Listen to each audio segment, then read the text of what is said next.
சின்ன மருமகள்ல அடுத்த நடக்க போகுதுன்னு வாங்க பார்க்கலாம். தமிழ் வீட்டுல இருந்து பயங்கரமான கோவத்துல சேது இங்க வீட்டுக்கு கிளம்புறாரு. அப்பதான் தமிழ் எங்க கிளம்புறீங்க அப்படின்னு சொல்லிட்டு தமிழ் கேட்கவும், எங்க போவாங்க எல்லாம் அந்த ஐஸ்வர்யாவை பார்க்கத்தான் அப்படின்னு சொல்லிட்டு பயங்கரமான கோவத்துல சேது பேச, என்ன பண்ண போறீங்க, அவ தான் தப்பு செஞ்சிருக்கான்னு வைங்களேன், ஆனா இது ஆதாரபூர்வமா உண்மையாகல, நான் தப்பு செய்யலதான், அதையும் என்னால ஆதாரபூர்வமா நிரூபிக்க முடியலதான்.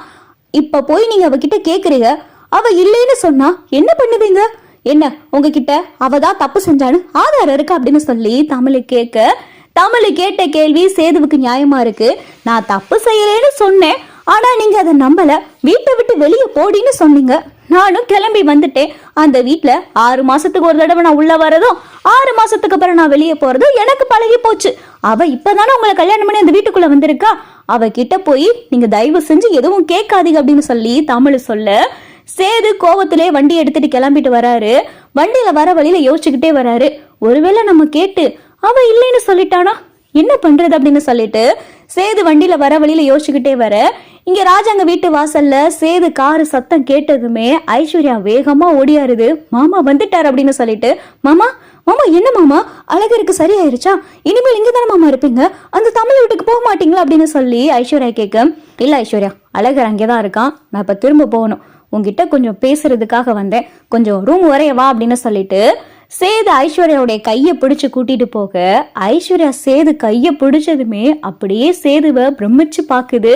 இதை பார்த்தா ஈஸ்வரி பாத்துருது, அப்பாடா இப்பயாவது இந்த சேதுவுக்கு மனசு மாறிச்சு, ஐஸ்வர்யாவை கையை பிடிச்சு கூட்டிட்டு போறா அப்படின்னு சொல்லி ஈஸ்வரியும் பூரிச்சிங்க பாத்துக்கிட்டு இருக்க. ஐஸ்வர்யா ரூமுக்குள்ள வந்ததுமே சேது பார்த்தா கதவை போட்டுறாரு. என்ன மாமா பகல்லே கதவை போட்டீங்க, நீங்களா இது அப்படின்னு சொல்லிட்டு ஐஸ்வர்யா வெக்கப்பட்டு கேட்க, அப்பதான் சேது, ஐஸ்வர்யா எனக்கு நீ ஒரு உதவி செய்யணுமே அப்படின்னு சொல்லி சேது சொல்லவும், உதவியா என்ன மாமா உதவி அப்படின்னு சொல்லி ஐஸ்வர்யா கேட்க, இல்ல எனக்கு ஒரு தெரிஞ்சவர் ஒருத்தர் இருக்காரு, அவருடைய குரல்ல நீ பேசி எனக்கு ஒரு உதவி செய்யணும் அப்படின்னு சொல்லிட்டு சேது சொல்லவும், அவருடைய குரல்ல பேசணுமா, என்ன மாமா என்ன விஷயமே சொல்லாம நீங்க பாட்டுக்கு ஒருத்தர் குரல்ல பேசணும்னு சொல்றீங்க அப்படின்னு சொல்லி ஐஸ்வர்யா கேட்க, இல்ல உனக்கு தான் நிறைய பேர் குரல்ல பேச தெரியுமாமே, எனக்கே கொஞ்ச நாளைக்கு முன்னாடி தான் அந்த விஷயம் தெரிஞ்சிச்சு, அப்பத்தா தான் சொன்னாங்க நீ ஏதோ அப்பத்தா குரல் எல்லாம் பேசுவேன்னு, அதான் கேட்டேன் அப்படின்னு சொல்லிட்டு சேது சொல்லவும், சரி மாமா நான் பேசுறேன் அப்படின்னு சொல்லிட்டு ஐஸ்வர்யா சொல்ல, அதே மாதிரி நீ தமிழ் குரல்லையும் அழகர்கிட்ட பேசணும் அப்படின்னு சொல்லி சேது சொல்ல, என்ன மாமா சொல்றீங்க அப்படின்னு சொல்லி ஐஸ்வர்யா கேட்க, இப்ப நீ தமிழ் குரல்ல அழகர்கிட்ட பேசுனேன்னா நம்ம அம்மா பக்கத்துல இருக்காங்கன்னு நினைச்சு அழகர் கொஞ்சம் அழுகிறதெல்லாம் நிப்பாட்டுவாள,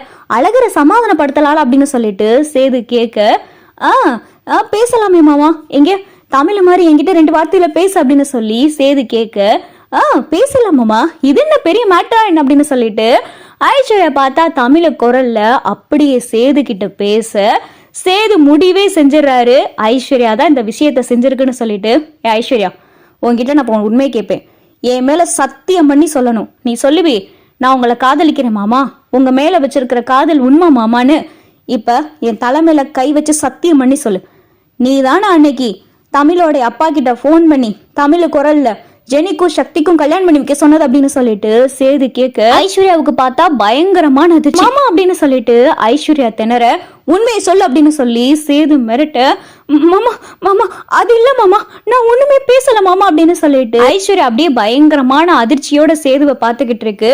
உண்மையை சொல்ல போறியா இல்லையா அப்படின்னு சொல்லிட்டு சேது பார்த்தா ஐஸ்வர்யா கண்ணத்துல ஓங்கி அரைஞ்சிடுறாரு. மாமா அப்படின்னு சொல்லிட்டு ஐஸ்வர்யா அழுக, உண்மையை சொல்லலைன்னு வை, இப்பயே வீட்டுல இருக்கிற எல்லாரையும் கூப்பிட்டு நீ செஞ்ச விஷயத்த சொல்லிடுவேன், அப்புறம் நீ இந்த வீட்லயே இருக்க முடியாது அப்படின்னு சொல்லிட்டு சேது சொல்லுவோம், மாமா மாமா மாமா உண்மையை சொல்லிடு மாமா உண்மையை சொல்லிடு, தயவு செஞ்சு நீ மன்னிச்சிருங்க மாமா அப்படின்னு சொல்லிட்டு ஐஸ்வர்யா பார்த்தா சேது காலில் விழுந்து கதறுன்னு கதறிக்கிட்டு இருக்கு. மாமா மன்னிச்சிருங்க மாமா, இது நானா செய்யல மாமா, ஈஸ்வரி ஆண்டி இருக்காங்களே அவங்க தான் மாமா எனக்கு இந்த ஐடியாவை கொடுத்தாங்க, நான் உங்களை காதலிச்சேன் மாமா, உங்களை கல்யாணம் பண்ணிக்கணும்னு ஆசைப்பட்டேன், ஆனா நீங்க அந்த தமிழ்ச்செல்வி பின்னாடியே சுத்திக்கிட்டே இருந்ததுனால எனக்கு எப்படி உங்களை கல்யாணம் பண்றதுன்னு தெரியல, அப்பதான் ஈஸ்வரி ஆண்டி இந்த மாதிரி ஒரு ஐடியாவை கொடுத்தாங்க, இந்த மாதிரி தமிழ் செஞ்சா தமிழ் மேல தப்பு இருக்குன்னு தெரிஞ்சு அவளை வீட்டை விட்டு நீங்க துரத்திடுவீங்க, அவளுக்கும் உங்களுக்கும் ஒரு பெரிய பிரேக் ஆயிரும், நீங்க அவளை வீட்டை விட்டு அடிச்சு துரத்திட்டீங்கன்னா அப்புறம் உங்களுக்கு நான் கல்யாணம் செஞ்சுக்கலான்னு சொல்லிட்டு ஈஸ்வரி ஆண்டி தான் இந்த மாதிரி ஐடியா கொடுத்தாங்க, என் மேல எந்த தப்பு இல்லை மாமா மன்னிச்சிருங்க மாமா அப்படின்னு சொல்லி ஐஸ்வர்யா சேது கிட்ட கதறு கதர்னு கதற, சேதுக்கு பயங்கரமான கோபம் வருது. அப்ப இதுக்கெல்லாம் உனக்கு திட்டம் போட்டு கொடுத்தது ஈஸ்வரி சின்னம்மா அப்படின்னு சொல்லி சேது கேட்க, ஆமா மாமா, இதை நானா செய்யல, ஆன்டி சொல்லி கொடுத்துதான் செஞ்சேன். அப்ப கூட அது எனக்கு அவ்வளவு பெரிய பிரச்சனை ஆகும். அங்கிள் கைதாவாருன்னா எனக்கு தெரியாது, அங்கிள் அரெஸ்ட் பண்ணுவாங்களா எனக்கு தெரியாது. ஆன்டி சொன்னாங்க, அதனால நான் தமிழ் குரல்ல பேசினேன். மற்றபடி நான் எந்த தப்பும் பண்ணல மாமா அப்படின்னு சொல்லிட்டு ஐஸ்வர்யா கதர்னு கதறி அழுதுகிட்டு இருக்கு. சேதுக்கு ஈஸ்வரி மேல பயங்கரமான கோபம் வருது. அப்ப என் அப்பா கைதாகிறதுக்கு ஈஸ்வரி சின்னம்மா தான் மூல காரணம். தமிழ் அப்ப எந்த தப்பும் செய்யல, அவ தப்பே செய்யல. நிறமாச கர்ப்பிணியா சொன்னான். இந்த வீட்டுல இருக்கிற சாமி மேல சத்தியன்னு சொல்லி சொன்னான். ஆனா நான் நம்பலையே அவளை நான் நம்பலையே. நான் நம்பாததுனால தானே அவ இந்த வீட்டை விட்டு போனான்.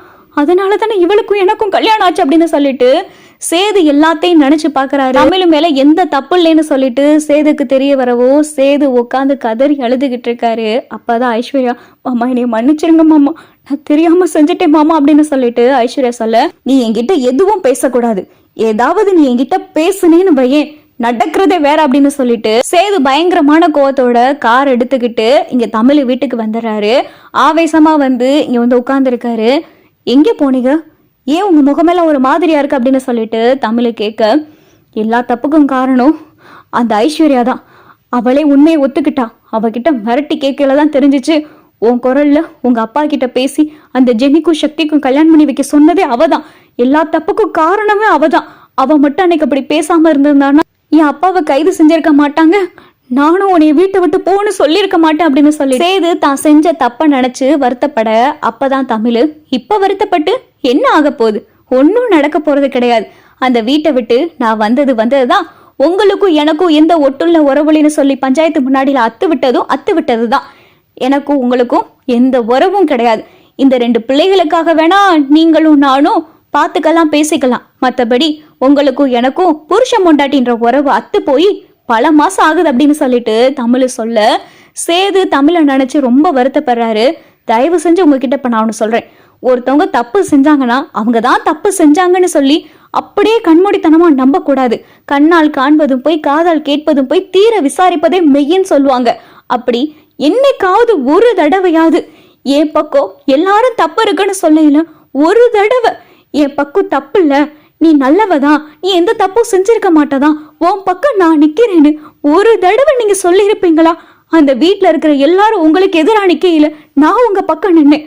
அதுதாங்க புருஷ முஜாதிக்கான உறவு. நான் தப்பு செஞ்சிட்டேன்னு சொல்லி தெரிஞ்ச உடனே எல்லாரும் சொல்லும் போது அப்படியே கண்மூடி நம்பி நீ வீட்டை விட்டு வெளியே போடி, உனக்கும் எனக்கும் எந்த ஒட்டுள்ள உறவுலேன்னு சொன்னீங்க பாத்தீங்களா? தயவு செஞ்சு இனிமேலாவது உங்களை கட்டிட்டு வந்தா அந்த பொண்ணு கிட்டையும் அப்படி இருக்காதீங்க. அவ தப்பு செஞ்சேன்னு தெரிஞ்சா அவ ஏன் செஞ்சா, எதுக்கு செஞ்சா, அந்த தப்புக்கான காரணம் என்ன, அவ உண்மையிலேயே தப்பு செஞ்சிருக்காளான்னு சொல்லி விசாரிச்சு எந்த முடிவாலும் எடுங்க அப்படின்னு சொல்லிட்டு தமிழ் சேதுக்கு அறிவுரை சொல்ல,